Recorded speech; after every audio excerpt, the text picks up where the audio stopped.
அந்தி மாலையிலும் உண்ட ஞாபகமே. அம்மம்மா, முதல் பார்வையிலே சொன்ன வார்த்தையெல்லாம் ஒரு காவியமே. சின்ன சின்ன ஊடல்களும் சின்ன சின்ன மோதல்களும் மின்னல் போல வந்து வந்து போகும்.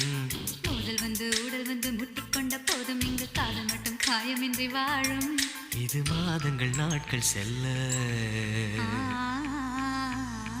நிறம் மாறிடும் பூக்கள் அல்ல. மீனம்மா, அதிகாலையிலும் அந்தி மாலையிலும் உந்த ஞாபகமே.